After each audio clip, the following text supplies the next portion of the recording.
নমস্কার বন্ধুরা, আমি শর্মিলা লাহাজ কিচেনে জানাই সকলকেই স্বাগত। আজকে আমি আপনাদের জন্য নিয়ে এসেছি শাপলা ডাঁটার বড়ার একটি দারুণ রেসিপি।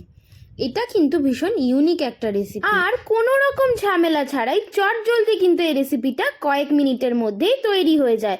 তাহলে চলুন রেসিপিটা দেখে নিই। প্রথমে আমি কয়েকটা দাঁত খোঁচানোর কাঠি মানে টুথপিক নিয়ে নেব, আর শাপলা খুব ভালো করে পরিষ্কার করে ছাড়িয়ে ডাঁটাগুলো এরকম লম্বা লম্বা করে কেটে নেব।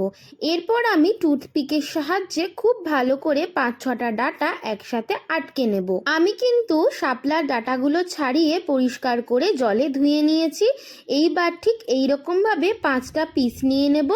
এইবার মাঝখান থেকে টুথপিকগুলো ডাঁটাগুলোর মাঝ বরাবর করে সোজাভাবে আটকে নেব। একটা সাইড আটকানো আমার হয়ে গেছে, এইবার আমি আরেকটা সাইড খুব ভালোভাবে আটকে নেব। এইরকম ভাবে প্রায় সব শাপলা ডাঁটাগুলোই কিন্তু আমি টুথপিকের সাহায্যে মাঝ বরাবর করে আটকে নিয়েছি। এইবার আমি ব্যাটারটা রেডি করব। ব্যাটারটা রেডি করার জন্য আমি একটি ট্রান্সপারেন্ট বাটি নিয়ে নিয়েছি, তার মধ্যে 2 চামচ বেসন নিয়ে নিয়েছি, 1.5 চামচ চালের গুঁড়ো নিয়ে নিয়েছি। এইবার আমি উপর থেকে ছড়িয়ে দেব কালো জিরে, দিয়ে দেব 1/2 চামচ চিনি, 1/2 চামচ নুন আর সামান্য একটু হলুদ গুঁড়ো। ব্যাটারে জল দেওয়ার আগে আমি কিন্তু শুকনোভাবেই খুব ভালোভাবে আগে মিক্স করে নিয়েছি। এইবার আমি পরিমাণ মতো জল দিয়ে হাতের সাহায্যে খুব ভালোভাবে ফেটিয়ে নেব। আপনারা চাইলে কাঁটা চামচ বা স্প্যাচুলার সাহায্যে কিন্তু ব্যাটারটা তৈরি করে নিতে পারেন।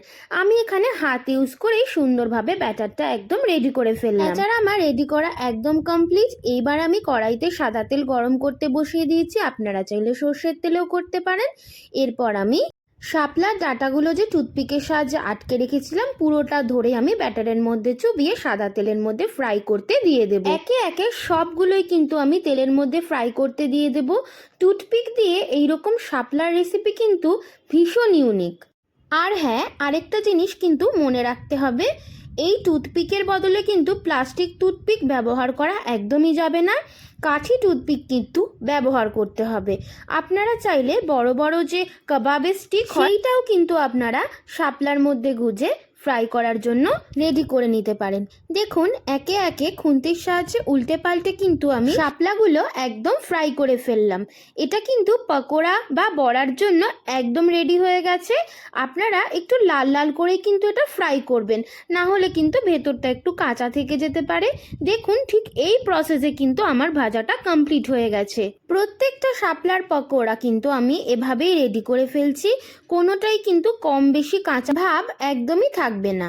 এইবার আমি সার্ভিং ডিশের মধ্যে প্রত্যেকটা শাপলার পকোড়া বা শাপলার বড়া ভাজা আমি রেডি করে ফেললাম গরম গরম ভাতের সাথে পরিবেশন করার জন্য।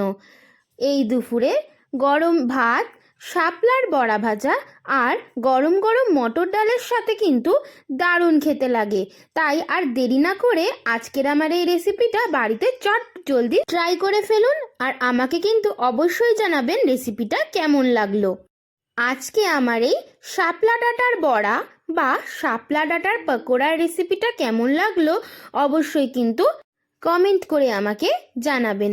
ভিডিওটা ভালো লাগলে কিন্তু অবশ্যই ভিডিওটা লাইক কমেন্ট শেয়ার করে সবাই কিন্তু খুব ভালো থাকবেন, আজকের থাকবেন এইটুকু। আর এইরকম দেখা হচ্ছে আরেকটি কোনো নতুন আর ইউনিক রেসিপি দেখার জন্য কিন্তু সাবস্ক্রাইব করে নিতে হবে লাহাজ কিচেন চ্যানেলকে।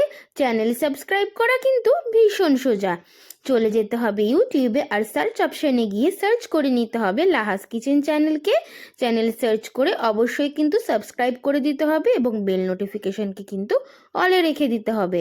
আর যেসব বন্ধুরা এই ভিডিও আমার ইউটিউব থেকেই দেখছেন তারাও কিন্তু ভিডিওটা লাইক করে অবশ্যই কিন্তু সাবস্ক্রাইব করে দেবেন আর ছোট্ট পরিবারের সদস্য হয়ে যাবেন। আজকের মতো এইটুকুই, দেখা হচ্ছে আরেকটি নতুন কোনো রেসিপি নিয়ে। আজকের মতো আসি, টাটা।